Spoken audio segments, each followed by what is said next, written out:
Madame la présidente de l'International Women Peace Corps Group, d'emblée, ma déclaration voudrait vous témoigner toute ma gratitude de l'avoir une fois de plus associée à cette importante rencontre en marge de la 66e édition des sections de la Commission de la condition de la femme après la participation à la Conférence internationale des femmes pour la paix de 2021.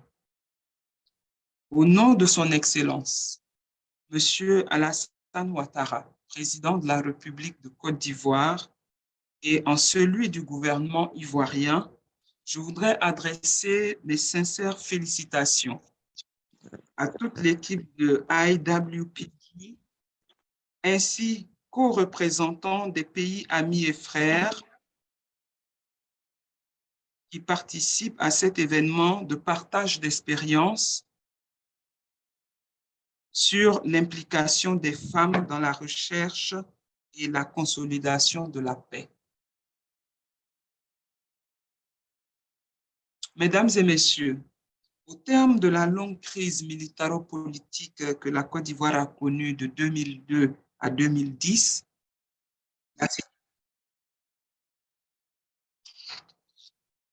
la situation des femmes déjà peu reluisante a été particulièrement assombrie par les effets néfastes de celle-ci. Il est donc apparu nécessaire de s'attaquer à certains défis, notamment ceux liés à l'autonomisation de la femme. Ainsi, le gouvernement ivoirien a fait le choix d'investir dans la femme qu'il élève au rang de garante de paix et de prospérité. Pour prévenir pareille situation, il a été confié à mon département ministériel la mise en œuvre de la politique nationale d'autonomisation de la femme, de la promotion d'un environnement politique sûr et favorable dans lequel toutes les femmes peuvent participer à tous les niveaux de la vie publique en toute quiétude.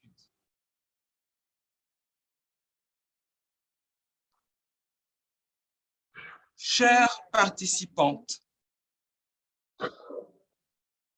il est indéniable que l'autonomisation de la femme est la condition sine qua non de sa participation effective au développement économique et social de sa communauté.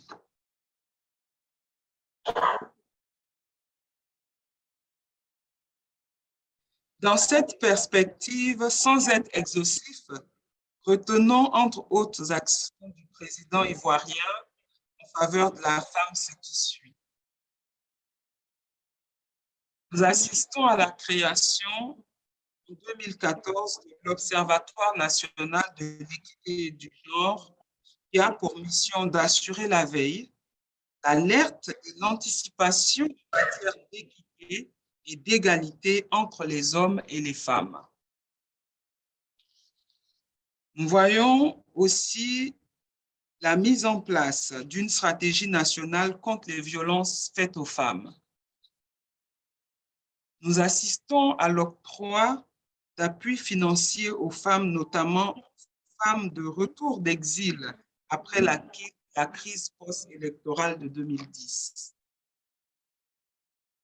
Je voudrais vous dire qu'en dépit de ces efforts, la Côte d'Ivoire demeure pleinement consciente des défis à relever pour assurer l'effectivité de la participation équitable des femmes et des hommes dans les processus de gestion et de gouvernance, spécifiquement ceux qui sont relatifs à la prévention, à la gestion des conflits et à la promotion de la paix. Aussi, le risque que court notre planète face aux différentes crises, notamment liées à l'événement climatique, la flambée des prix des produits de grande consommation, la menace terroriste requiert de tous les acteurs des actions innovantes afin d'atténuer leur effet sur les stabilités des femmes durement impactées. C'est le lieu de relever que les moments sombres de l'histoire de la Côte d'Ivoire nous interpellent constamment sur le fait que la paix n'est jamais acquise. Elle est une aspiration permanente et sa force dépend de nos convictions, sa durabilité de nos espérances. Mesdames et messieurs, pour conclure, ma délégation est réitérée son plaidoyer en faveur de l'autonomisation de la femme. Elle exhorte à une synergie d'action pour privilégier le dialogue en vue de consolider la paix et préserver les générations futures de la guerre. À propos du dialogue, le père fondateur disait à juste titre, et dans la recherche de la paix, de la vraie paix, de la paix juste et durable, on ne doit pas hésiter un seul instant à recourir avec obstination au dialogue. Le dialogue est certainement l'arme des forts et non celle des faibles. Fin de citation. Je vous remercie de votre aimable attention.